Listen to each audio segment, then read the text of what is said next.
Welcome friends, knowledge ভার্সেটাইলে সবাইকে স্বাগত জানাই। গ্রামারের ডাউট ক্লিয়ার করতে চ্যানেলটি অবশ্যই সাবস্ক্রাইব করবে এবং নোটিফিকেশন পেতে বেল বাটনটি অ্যাক্টিভ করে দেবে। আজ আমরা পাস্ট পার্টিসিপল নিয়ে আলোচনা করব। পাস্ট পার্টিসিপল মূলত বাক্যে ভার্বের থার্ড ফর্ম হয় এবং এই থার্ড ফর্ম বাক্যে কোনো অ্যাডজেক্টিভের ভূমিকায় থাকে।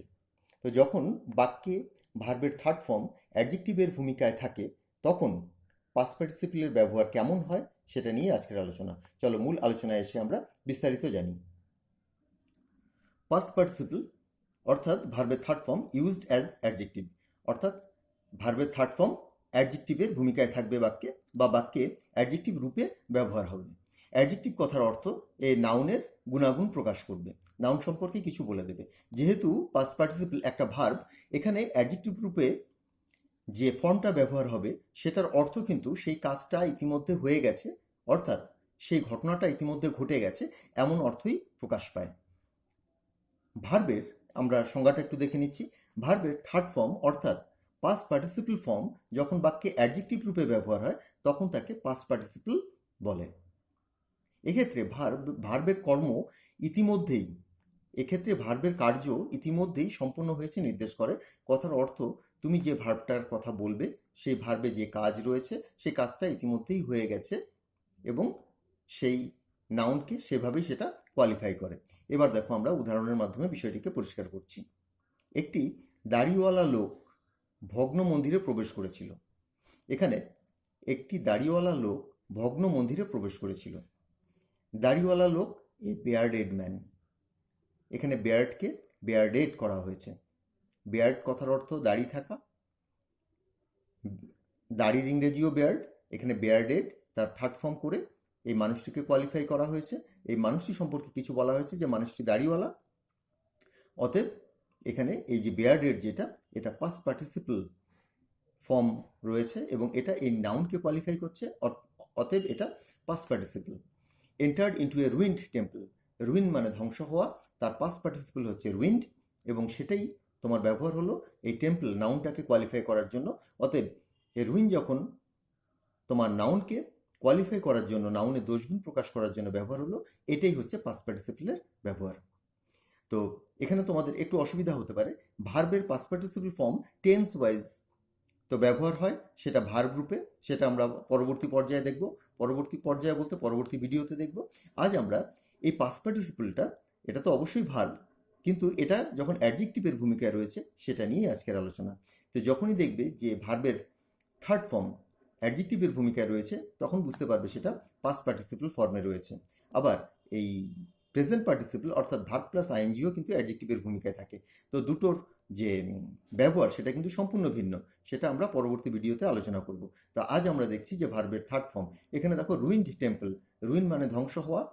তো এখানটায় রুইন্ড টেম্পল কথার অর্থ হচ্ছে মন্দিরটি ইতিমধ্যে ধ্বংস হয়ে গেছে। এই নাউনটি সম্পর্কে যা বলছে, এখানে যে কাজটা রয়েছে সেই কাজটা ইতিমধ্যে হয়ে গেছে, অর্থাৎ ধ্বংসটা ইতিমধ্যে হয়ে গেছে, মন্দিরটা ধ্বংসপ্রাপ্ত।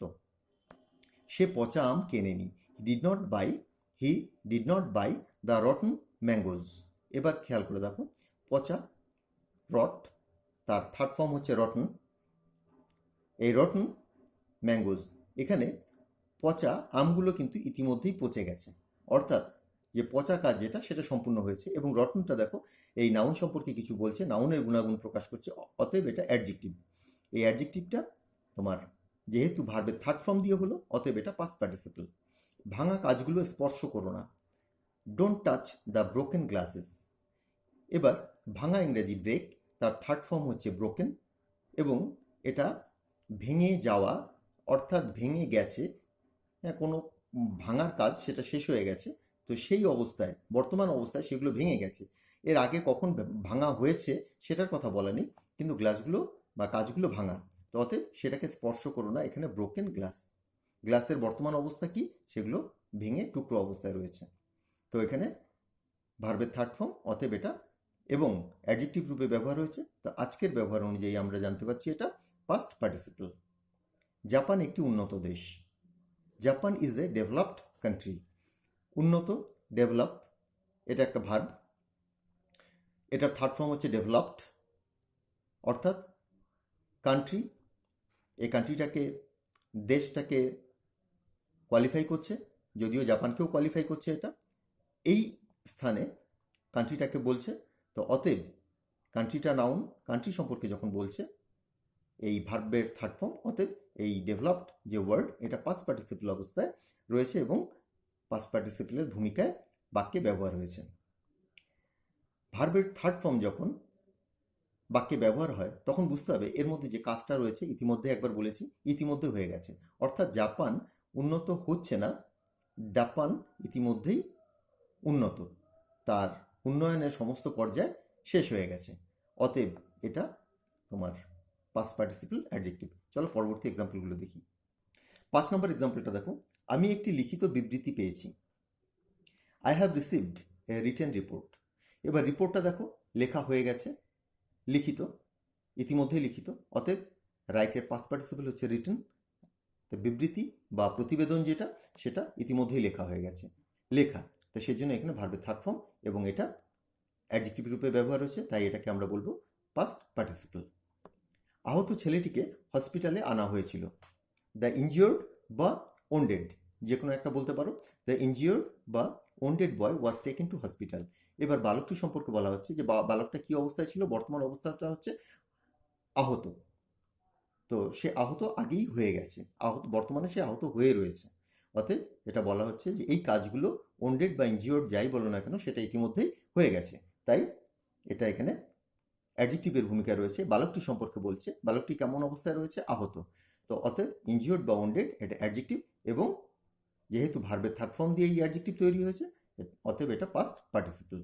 The injured boy was taken to hospital. আহত ছেলেটিকে হসপিটালে আনা হয়েছিল। সাম মোর এক্সাম্পল, আরও কিছু একই রকম উদাহরণ দেখো, এখানে বাক্যের মাধ্যমে দিয়েছি, আর নয়তো প্রচুর বাক্য হয়ে যাবে। পোড়া কাগজ, বার্নড পেপার। খেয়াল করে দেখো সব জায়গাতেই ভার্বের থার্ড ফর্ম ব্যবহার করে নাউনকে কোয়ালিফাই করানো হয়েছে। হারানো সম্পত্তি, লস্ট প্রপার্টি। সঞ্চিত খাদ্য, স্টোরড ফুড। ভুলে যাওয়া ঘটনা, ফরগটন ফ্যাক্ট। ক্লান্ত ব্যক্তি, টায়ার্ড ম্যান। নিমন্ত্রিত ব্যক্তি, ইনভাইটেড ম্যান বা গেস্ট। জ্যোৎস্নালিখিত রাত্রি, মুনলিট নাইট। বন্ধ দরজা, ক্লোজ ডোর। চিন্তিত ব্যক্তি, ওয়ারিড ম্যান। জলমগ্ন ব্যক্তি বা জলে ডুবে যাওয়া ব্যক্তি, ড্রাউন্ড ম্যান। এখানে তোমরা অনেকগুলো ভার্বের থার্ড ফর্ম দেখলে যে অ্যাডজেক্টিভ রূপে ব্যবহার করা হয়েছে, এগুলো সবই পাস্ট পার্টিসিপল। চলো পরবর্তী পর্যায়ে আসি। এখানে যেটা রয়েছে, ক্লজকে সংকুচিত করে পাস্ট পার্টিসিপল বাক্যে ফ্রেজ রূপেও ব্যবহার হয়।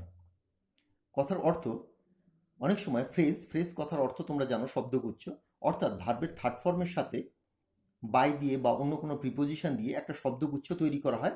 তো এটা করা হয় অনেক সময় কোনো ক্লজকে সংকুচিত করে যদি কোনো কমপ্লেক্স সেন্টেন্স থেকে সিম্পল সেন্টেন্স করা হয়, সেই ক্ষেত্রেই এই ব্যবহারটা দেখা যায় এবং খবরের কাগজে এর প্রয়োগ খুব হয়। তো এবার দেখছি সেগুলো।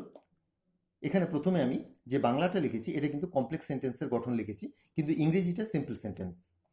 প্রথমে বোঝানোর জন্য এই যে গঠনটা রয়েছে এটা কমপ্লেক্সে রয়েছে, অর্থাৎ জটিল বাক্যে রয়েছে। যে বালকটিকে গতকাল পুরস্কৃত করা হয়েছিল সে এসেছিল।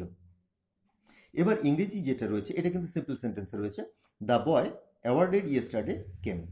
এবার খেয়াল করে দেখো হাইলাইটেড পার্ট যেটা, অ্যাওয়ার্ডেড ইয়েস্টারডে, গতকাল পুরস্কৃত করা হয়েছিল কাকে, ছেলেটিকে। অ্যাকচুয়ালি সেন্টেন্সটা ছিল the boy who was awarded yesterday. Who ওয়াজটা যে ক্লজের হু ওয়াজটা বাদ দিয়ে দিয়েছি, দেওয়ার ফলে এই অংশটুকু একটা ফ্রেজে পরিণত হয়েছে এবং এটা কোয়ালিফাই করছে বা দোষগুণ প্রকাশ করছে ছেলেটিকে। অতএব এটা হচ্ছে participle phrase. The boy awarded yesterday came. Actually the boy came, বালকটি এসেছিল যাকে গতকাল পুরস্কৃত করা হয়েছিল। দুর্ঘটনায় আহত মানুষটিকে আমি দেখেছিলাম। আই স দ্য ম্যান, এখানে দ্য ম্যানটা হাইলাইট করা হয়েছে, এটা হবে না হাইলাইট করা, এরপর থেকে হাইলাইট করা হবে। আই স দ্য ম্যান, এটা হচ্ছে তোমার মূল বাক্য। ইনজিওর্ড ইন অ্যান অ্যাক্সিডেন্ট, একটি দুর্ঘটনায় আহত হয়েছিল।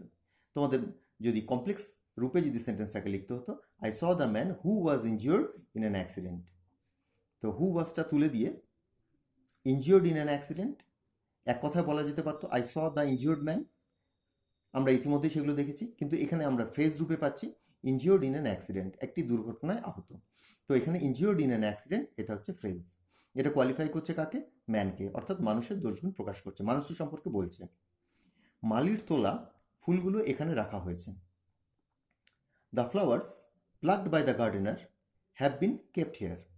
এখানে খেয়াল করে দেখো, প্লাকড বাই দ্য গার্ডেনার্স, গার্ডেনারের দ্বারা তোলা কি ফুলগুলোকে বলা হয়েছে, অর্থাৎ গার্ডেনারের দ্বারা, মালির দ্বারা তোলা ফুলগুলোকে এখানে রাখা হয়েছে। এখানে তোমাদের মূল সেন্টেন্সটা হচ্ছে the flowers have been kept here. এখানে যে ফ্রেজটা আমরা ব্যবহার করেছি, যে participle phrase, plucked by the gardener. আর যদি এটাকে কমপ্লেক্স সেন্টেন্সে ব্যবহার করি, এখানে হুইচ ওয়ারের ব্যবহার করতে পারি, বা হুইচ আর, এটা প্রেজেন্টে রয়েছে, হুইচ আর এর ব্যবহার করতে পারি। The flowers which are plucked by the gardener have been kept here. তো আমরা হুইচ আর এর ব্যবহারটা তুলে দিয়ে এখানে আমরা পার্টিসিপল ফ্রেজের ব্যবহার করলাম। অতএব আমরা দেখতে পাচ্ছি যে পার্টিসিপল বা পার্টিসিপল ফ্রেজ যাই হোক না কেন, সেটা নাউন সম্পর্কে কিছু বলছে, নাউনের দোষগুণ প্রকাশ করছে। 10 নম্বর এক্সাম্পলটা দেখো, হাসপাতালে নিয়ে যাওয়া লোকটি সুস্থ হয়েছে। The man taken to hospital has recovered. এখানে the man taken to hospital, অর্থাৎ যাকে হসপিটালে নেওয়া হয়েছিল। The man who was taken to hospital, এখানে who was taken to hospital বা who has been taken to hospital, সেই অংশটুকু বাদ দেওয়া রয়েছে। হু ওয়াজ বা হু হ্যাজ বিন সেটা বাদ দেওয়া রয়েছে। যে মানুষটিকে হসপিটালে নেওয়া হয়েছিল, অর্থাৎ হসপিটালে নিয়ে যাওয়া মানুষটি সুস্থ হয়েছে, হ্যাজ রিকভার্ড। এখানে তোমাদের যে ফ্রেজটা, এই যে ভার্বের third form taken, taken to hospital, এটা তোমাদের পার্টিসিপল ফ্রেজ। এটা মানুষটি সম্পর্কে বলছে, মানুষটিকে হসপিটালে নিয়ে যাওয়া হয়েছিল, সে এখন সুস্থ। 11 নম্বর এক্সাম্পলটা দেখো, বন্ধুদের দ্বারা পরিবেষ্টিত হয়ে সে এখানে এসেছিল। He came here accompanied by his friends. তার বন্ধুদের দ্বারা পরিবৃত হয়ে, তো বন্ধুদের দ্বারা পরিবৃত হয়ে কে এসেছিল? হি। অতএব আমরা অ্যাকম্প্যানিড বাই হিজ ফ্রেন্ডস এটাকে বাক্যের শুরুতেও ব্যবহার করতে পারতাম, accompanied by his friends he came here. আমরা এখানে সেটা না করে বাক্যের পরে ব্যবহার করলাম। 12 নম্বর এক্সাম্পলটা দেখি। 12 নম্বর এক্সাম্পলটা দেখো, ক্ষুধা তাড়িত হয়ে, অর্থাৎ ক্ষুধার তাড়নায় হয়ে সে একটি রুটি চুরি করেছিল। এবার ক্ষুধা তাড়িত হয়ে, he driven by hunger stole a piece of bread. ক্ষুধা তাড়িত হয়ে driven by hunger. He who was driven by hunger, who was এখানে ব্যবহার করা হয়নি, ড্রিভেন বাই হাঙ্গার এটা তোমাদের একটা ফ্রেজ হিসাবে ব্যবহার করা হয়েছে। Stole a piece of bread, একটি রুটি চুরি করেছিল। ড্রিভেন বাই হাঙ্গার এটা কাকে বলছে? প্রোনাউনকে বলছে। অতএব এটা তোমার অ্যাডজেক্টিভ রূপে ব্যবহার হয়েছে। তা আজ আমরা দেখলাম যে পাস্ট পার্টিসিপল ভার্বের থার্ড ফর্ম যে কোনো নাউনের দোষগুণ প্রকাশ করতে পারে বা প্রোনাউনেরও দোষগুণ প্রকাশ করতে পারে, এবং সেভাবে সেটা অ্যাডজেক্টিভ। আর শুধুমাত্র একটি শব্দ না হয়ে সেটা এখানে তোমরা দেখতে পেলে যে শব্দগুচ্ছ হয়ে অন্য প্রিপোজিশন বা অন্য কোনো শব্দের সাথে একসাথে ব্যবহৃত হয়ে পার্টিসিপল ফ্রেজ রূপেও কিন্তু নাউন বা প্রোনাউনের দোষগুণ প্রকাশ করতে পারে এবং অ্যাডজেক্টিভ রূপে বাক্যে ব্যবহার হতে পারে। তো পার্টিসিপল এবং পার্টিসিপল ফ্রেজের ব্যবহারের যে আলোচনা শুরু করেছিলাম সেটা এখানেই শেষ হলো। এর পরবর্তী পর্যায়ে আমরা পার্টিসিপলের আরও কিছু ব্যবহার দেখব। তো আজকের আলোচনাটা এখানেই শেষ করছি। আমার পূর্ববর্তী ভিডিওর কিছু লিঙ্ক তোমরা নিচে ডেসক্রিপশনে পেয়ে যাবে, সেগুলো খুবই গুরুত্বপূর্ণ, সেগুলো দেখে নিও। পরবর্তী আলোচনায় আবার যোগ দেব। সকলে ভালো থেকো, বাই।